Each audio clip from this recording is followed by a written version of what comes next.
Hello student, welcome back to another video of economics. I am Rajesh Sharma. देखिए student, जैसे कि आपको पता है लास्ट वीडियो मैंने आपको फिक्स कॉस्ट और वेरिएबल कॉस्ट में डिफरेंस एक्सप्लेन किए थे। इस टॉपिक को हमने लास्ट वीडियो में आपको क्लियर किया था। आज की इस वीडियो में हम आपको बताएंगे marginal cost and average cost. ठीक है, कि मार्जिनल कॉस्ट क्या होता है और एवरेज कॉस्ट होता क्या है, इस टॉपिक को हम एक्सप्लेन करेंगे। क्योंकि जब हम कोई भी प्रोडक्शन करते हैं तो प्रोडक्शन करते समय एवरेज कॉस्ट भी हम उस प्रोडक्शन के निकाल सकते हैं और मार्जिनल कॉस्ट भी निकाल सकते हैं। तो क्या होता है मार्जिनल कॉस्ट और क्या होता है एवरेज कॉस्ट, ये आपको हम बताएंगे। देखिए स्टूडेंट, मार्जिनल कॉस्ट यानी कि इसको हम शॉर्ट में बोल सकते हैं MC, यानी कि मार्जिनल कॉस्ट क्या होता है, जब हम किसी भी अतिरिक्त इकाई का उत्पादन करते हैं तो कुल लागत में जो वृद्धि होती है उसे हम मार्जिनल कॉस्ट कहते हैं। यानी कि जब हम किसी भी अतिरिक्त इकाई के उत्पादन से कुल लागत में जो भी वृद्धि होती है उसको हम मार्जिनल कॉस्ट कहते हैं। जैसे फॉर एग्जांपल लगा लीजिए कि हम 10 यूनिट का प्रोडक्शन कर रहे हैं। पहले हम 10 यूनिट का प्रोडक्शन कर रहे हैं और हमारी जो कॉस्ट है वो आ रही है 50 रुपये की, राइट। हमने अपने प्रोडक्शन को बढ़ाया, इंक्रीज किया, हमने 11 यूनिट का प्रोडक्शन किया और 11 यूनिट के प्रोडक्शन में हमारा जो टोटल कॉस्ट आती है वो 55 रुपये आती है। ये है टोटल कॉस्ट यानी कि TC, और ये है आपका प्रोडक्शन यूनिट में। Okay, production. तो MC क्या होगा, यानी कि मार्जिनल कॉस्ट क्या होगा, यदि पहले टोटल कॉस्ट क्या था 50 और हमने प्रोडक्शन बढ़ा दिया 55, यानी कि इन दोनों का डिफरेंस 5 रुपीज़, आपका ये हो गया मार्जिनल कॉस्ट। ओके, तो क्लियर समझ में आ गया होगा मार्जिनल कॉस्ट, यानी कि एक अतिरिक्त इकाई के प्रोडक्शन करने से हमारे टोटल कॉस्ट में जो वृद्धि होती है उसे हम मार्जिनल कॉस्ट कहते हैं। अब जैसे हम 12 यूनिट का प्रोडक्शन करते हैं तो 12 यूनिट का प्रोडक्शन करने से हमारी जो कॉस्ट आती है निकल के वो आती है, सपोज करो 62 रुपये। तो यहाँ पर मार्जिनल कॉस्ट कितनी होगी 7। ठीक है, इस तरीक़ा से ये आपकी मार्जिनल कॉस्ट है। अब देखिए स्टूडेंट्स, एवरेज कॉस्ट क्या होता है। एवरेज कॉस्ट यानी कि औसत लागत, AC। देखिए एवरेज कॉस्ट क्या होता है, किसी भी प्रोडक्शन की टोटल कॉस्ट्स में जो भी टोटल कॉस्ट होती है, टोटल कॉस्ट में यदि हम प्रोडक्शन से डिवाइड कर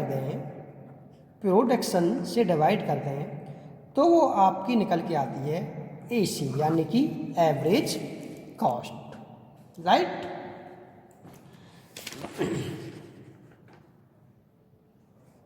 तो एवरेज कॉस्ट क्या होता है, टोटल कॉस्ट में प्रोडक्शन से भाग देने से जो कॉस्ट निकल के आती है उसी को हम एवरेज कॉस्ट बोलते हैं। जैसे फॉर एग्जांपल अभी यहाँ पर ये वाला लगा लीजिए, हमने 10 यूनिट का प्रोडक्शन किया, वहाँ पर टोटल कॉस्ट कितनी है 50, यानी कि AC बराबर TC total cost upon production. Okay, ये हुआ फॉर्मूला। तो TC कितना था 50 और यूनिट कितना है 10 यूनिट का प्रोडक्शन है, 5 रुपये का आपका एवरेज कॉस्ट आया। इसी तरीके से अगली जो कंडीशन थी 55 था, वहाँ पर भी 5 रुपये हुआ।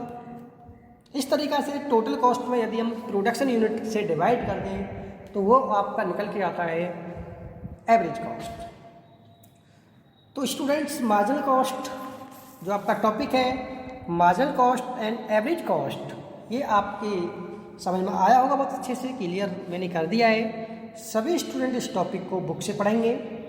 अब आगे का जो टॉपिक है वो हम बताते हैं आपको relation between marginal cost and average cost, यानी कि हम एक रिलेशन बताएंगे मार्जिनल कॉस्ट और एवरेज कॉस्ट में क्या रिलेशन है।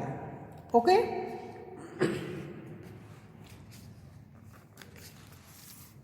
देखो स्टूडेंट, जैसे कि मैंने आपको बताया है कि उत्पत्ति, जब हम किसी भी उत्पादन के प्रोडक्शन करते हैं, किसी भी उत्पादन का किसी भी वस्तु का उत्पादन करते हैं, जब हम किसी भी वस्तु का उत्पादन करते हैं तो वहाँ पर उत्पत्ति के नियम क्रियाशील रहते हैं। उत्पत्ति के नियम क्रियाशील होते हैं। जैसे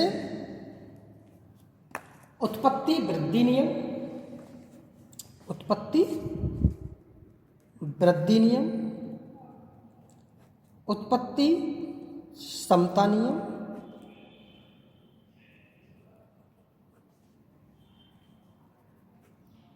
समता नियम और उत्पत्ति ह्रास नियम। देखिए स्टूडेंट, उत्पत्ति के जो नियम हैं, ये मैंने आपको प्रत्येक नियम पर अलग से वीडियो बना करके लास्ट प्रीवियस वीडियो में मैंने आपको ये टॉपिक्स क्लियर कराए हैं। यानी कि उत्पत्ति वृद्धि नियम में क्या होता है कि उत्पादन के साधनों को परिवर्तन करने से उत्पादन में वृद्धि होती है। कि जो भी हमारे रिसोर्सेज होते हैं प्रोडक्शन के, यदि उसमें हम चेंज करते हैं तो हमारा प्रोडक्शन बढ़ता है। जबकि उत्पत्ति समता नियम में उत्पादन के साधन के परिवर्तन करने से उत्पादन में कोई परिवर्तन नहीं होता है। और उत्पत्ति ह्रास नियम में घटती हुई दर से उत्पादन होता है।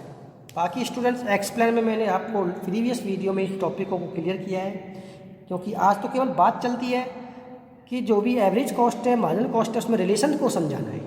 तो इस नियम को समझने के लिए आप प्रीवियस वीडियो को स्टडी करें, उसका अध्ययन करें।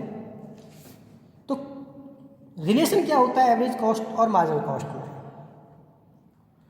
तो देखिए स्टूडेंट, इन तीनों नियमों के आधार पर जब स्टार्टिंग में उत्पत्ति वृद्धि नियम लागू होता है तो उस स्थिति में होता क्या है, एवरेज कॉस्ट भी बढ़ रही होती है, एवरेज कॉस्ट कम होती है, एवरेज कॉस्ट घटती है और जो आपकी मार्जिनल कॉस्ट है वो भी कम होती है।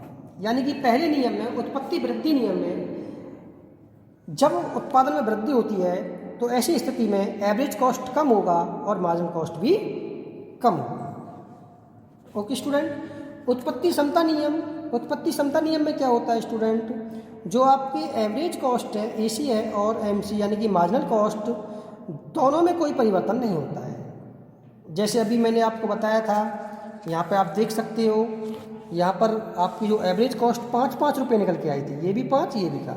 इसका मतलब ये हो गया कि यहाँ पर उत्पत्ति समता नियम लागू हो रहा है। यानी कि आपकी जो टोटल कॉस्ट, जो एवरेज कॉस्ट है और मार्जिनल कॉस्ट है, उसमें कोई परिवर्तन नहीं हो रहा है, 5-5 रुपये आ रहा है निकल के। तो ऐसी कंडीशन में एवरेज कॉस्ट भी स्थिर रहती है। जो पहले एवरेज कॉस्ट थी वही उत्पादन के परिवर्तन करने से आती है।